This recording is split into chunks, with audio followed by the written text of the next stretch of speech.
वो कहते हैं ना कि जैसी करनी वैसी भरनी। इंसान जैसा काम करता है उसे उसका फल भी वैसा ही मिलता है। अगर आपने अच्छे कर्म किए होंगे तो आपको उसका अच्छा फल मिलेगा, और आपने बुरे कर्म किए होंगे तो आपको उसका बुरा फल मिलेगा। अगर किसी के साथ कुछ बुरा होता है तो लोग कहते हैं कि इसने पिछले जन्म में जरूर कुछ बुरा किया होगा, इसलिए ही उसके साथ ऐसा बुरा हुआ। और अगर किसी के साथ कुछ अच्छा होता है तो लोग कहते हैं कि इसने पिछले जन्म में जरूर कुछ अच्छा काम किया होगा, इसलिए ही इसके साथ आज ये अच्छा हुआ। देखा जाए तो आज के जमाने में इंसान को अपने इस जन्म का हिसाब इसी जन्म में चुकाना पड़ता है, क्योंकि पहले भगवान नोटबुक पेन लेकर के हिसाब करते थे, इसलिए उन्हें हिसाब करने में देर लगती थी। आज के जमाने में भगवान के पास भी लैपटॉप आ गया है तो उन्हें इंसान के कर्म का फल देने में यानी कि हिसाब करने में देरी नहीं लगती है। आज की ये कहानी जैसी करनी वैसी भरनी मॉरल स्टोरी इन हिंदी भी उसी के बारे में है। एक बार एक व्यक्ति को रास्ते में यमराज मिल जाते हैं। वो व्यक्ति उन्हें पहचान नहीं पाया। यमराज ने उस व्यक्ति से पीने के लिए पानी मांगा। उस व्यक्ति ने बिना कुछ सोचे और बिना एक भी क्षण गंवाए यमराज को पानी पिला दिया।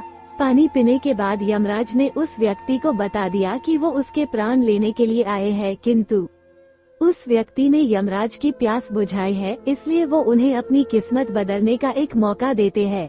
इतना बोलने के बाद यमराज ने उस व्यक्ति के हाथ में एक डायरी दे दी और उस व्यक्ति से कहा कि तुम्हारे पास 10 मिनट का समय है।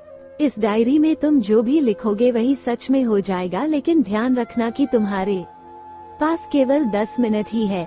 उस व्यक्ति ने डायरी खोलकर देखा कि पहले ही पेज पर लिखा था कि उसके दोस्त को लॉटरी निकलने वाली है और वो करोड़पति बनने वाला है।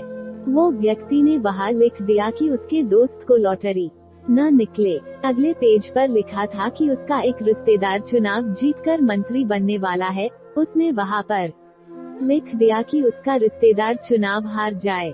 इसी तरह वो पेज पलटता रहा और अंत में उसे अपना पेज दिखाई दिया।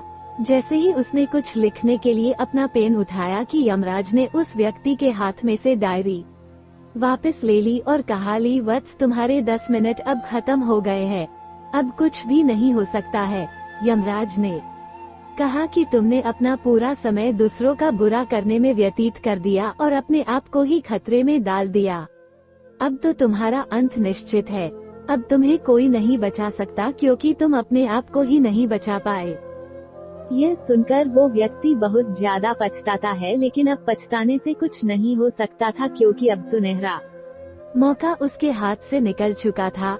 मॉरल: अगर भगवान ने आपको कोई शक्ति दी है तो कभी किसी का बुरा ना सोचे और ना ही किसी का बुरा करे। दूसरों का भला करने वाले सदा सुखी और दूसरों का बुरा करने वाले सदा दुखी रहते हैं। अगर आपको हमारी स्टोरी जैसी करनी वैसी भरनी मॉरल स्टोरी इन हिंदी अच्छी लगी हो तो हमारे YouTube channel Neha story book को सब्सक्राइब जरूर करें। अपने दोस्तों के साथ भी शेयर कीजिए और कमेंट में जरूर बताइए कि कैसी लगी हमारी ये कहानी।